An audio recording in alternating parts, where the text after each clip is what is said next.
Salam alaikum. My name is Samina. This was not always my name. I was born a Jew from a religious family. For me to convert to Islam was unthought of. I would never ever have converted to Islam with my past of being in the Israeli army and everything like that. I wasn't in the Israeli army for long due to an incident that happened that they did not agree with me because I helped an Islamic man and picked up his Quran. So I decided to leave the army.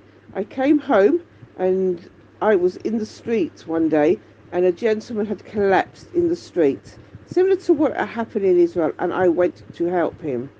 I picked up his Quran.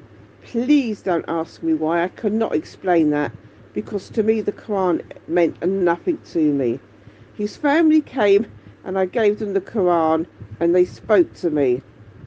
They saw the massive Star of David around my neck and it wasn't me having a chip on my shoulder. They were quite rude to me, regardless of what I had done. With this, I went home and wanted to start to look at Islam to see why they hated us so much. But I was a bit ignorant because not all Muslims hate Jews, because it says in the Quran that you could marry a Jew and you could be friends with a Jew. It was just these particular people. About a year later, I went to visit my mum and she wasn't very well. And we were generally talking about religion. And she said to me, "Oh my God, look what's happening in Israel." I said, "I know, Mum," and dismissed it.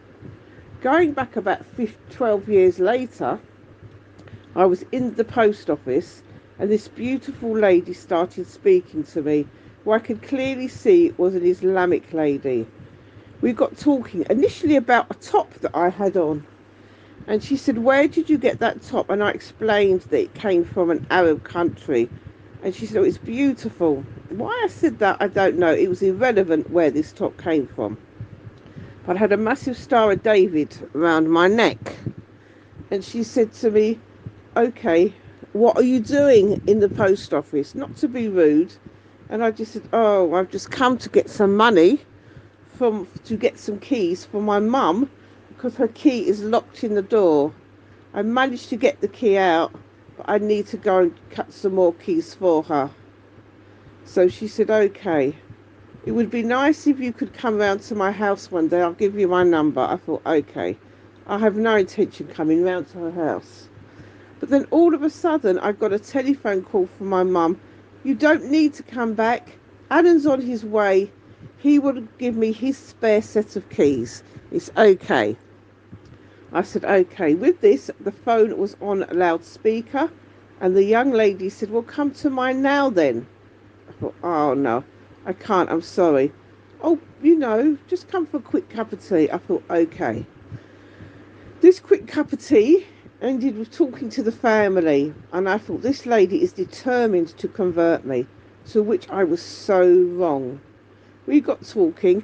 I don't think it was even about Islam. It's about me that actually brought the Islam up. And I said to her, "Look, you cannot convert me to Islam. I have my beliefs about Islam. I do not believe that Jesus' story, and this is what I believe." And she said, "That is exactly what we believe." I thought to myself, this lady's trying to tell me this when I know quite honestly that is not what you believe, because I had studied Islam before. We got talking and I said to her, "Look, this is what I believe in Islam. Okay?" I said, "Another Messiah came and that was the final Messiah." With this she looked at me in, "Are you really?" And I honestly thought that I was going to get banished from the house because I honestly thought she thought I was blasphemous. But little did I know, all what I had said was what I actually believed and wanted to start a new religion, a belief like that. She said, "It's too late. It has been started." With this, I wanted to read about it. I wanted to learn about it. I said to the young lady, "I want to convert to Islam." To my dismay, she said, "No, you're not ready yet. You have to learn a lot more So I started studying and studying and studying. And to my uttermost happiness, I converted to Islam. It has been the best thing that has ever happened to me. My family never accepted it. My brother spat at me and called me names, apparently. My mum said the family are disgusted and dismay. But apparently I have been talking to them about Ahmadiyyat, and they seem quite interested and have given them pamphlets. They may never convert, but at least they appreciate it, that it is true Islam and it is a peaceful, loving religion. Love for all, hate for none. But what I cannot understand is all the persecution that the Ahmadis go through, all because they believe in true Islam.